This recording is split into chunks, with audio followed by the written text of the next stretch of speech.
Hey guys, welcome back to my YouTube channel. তোমরা দেখছো Sunny show, আর আমি শানি চলে এসেছি আবারও নতুন একটা ভিডিও নিয়ে তোমাদের সঙ্গে কথা বলতে।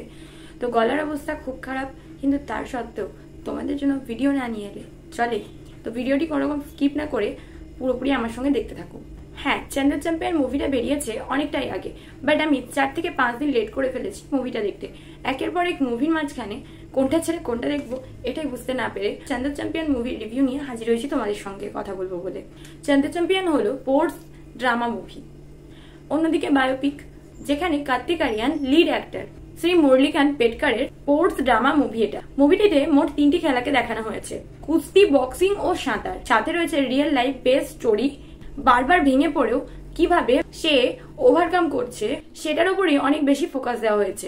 এখানে গল্পটি শুরু হয় মহারাষ্ট্র শহর থেকে এবং এখানে অনেক মারাঠি শব্দ অর্থাৎ ওয়ার্ডস ইউজ করা হয়েছে। মুভিটির বাজেট ছিল টোটাল 140 কোটি মতো। মুভিটি 2 ঘন্টা 30 মিনিটের মুভি।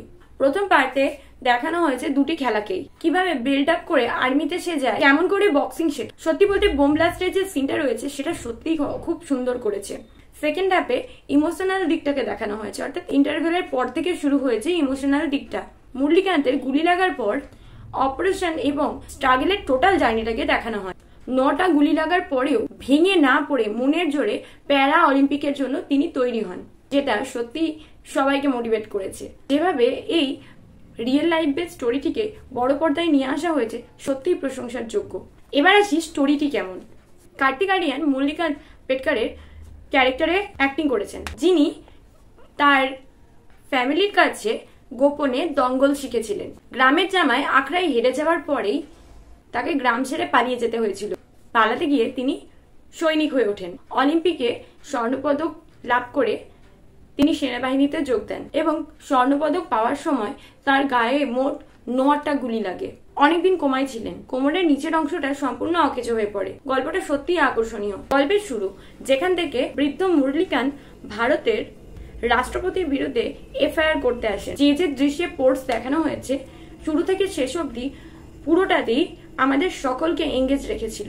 মুরলীকান্তের ব্যক্তিগত জীবন, তার স্ত্রী এবং তার পরিবারের যে বেশ কিছু মুভমেন্ট দেখানো হয়েছে সত্যি মন ছবে। সুদীপ চট্টোপাধ্যায়ের সিনেমাটোগ্রাফি জাস্ট চোখ ধাঁধিয়ে যাবে, চোখ আটকাতে বাধ্য। কার্তিক আরিয়ান দুর্দান্ত অ্যাক্টিং করেছেন। পর্দায় সত্যি তার পরিশ্রম চোখে পড়েছে, আর সেটা শুধু চোখে পড়েছে বললে ভুল হবে, স্পষ্ট। বাকি ক্যারেক্টারগুলিও অসাধারণ পারফরমেন্স দিয়েছে। অল ওভার দেখতে গেলে সিনেমাটি বেশ ভালোই লেগেছে। একটা মানুষ নিজের স্বপ্ন পূরণ করতে কিভাবে নিজেকে বারংবার ভাঙার পরেও নিজেকে বারংবার গড়েছেন, এটা সত্যিই মোটিভেট করবে প্রত্যেককে। তো তোমরা যারা এখনো পর্যন্ত মুভিটা দেখোনি তারা অবশ্যই এই মুভিটিকে দেখে নিও, কারণ এটা মিস করো না। খুবই একটা ভালো মুভি, অনেক কিছু শিখতে পারবে। আর সত্যি বলতে যারা এই ধরনের মুভি দেখতে পারো তাদের জন্য এই মুভিটাই আদর্শ একটা মুভি। যারা অলরেডি দেখে ফেলেছো তাদের কেমন লেগেছে এটা জানাতে ভুলো না। আমার চ্যানেলে যারা নতুন তারা চটপট সাবস্ক্রাইব করে আমার সঙ্গে জয়েন হয়ে যাও নতুন নতুন ভিডিও পেতে। ভালো লাগলে লাইক করতে ভুলো না। আজকের মতো টাটা, দেখা হচ্ছে নেক্সট ভিডিও নিয়ে খুব তাড়াতাড়ি তোমাদের সাথে।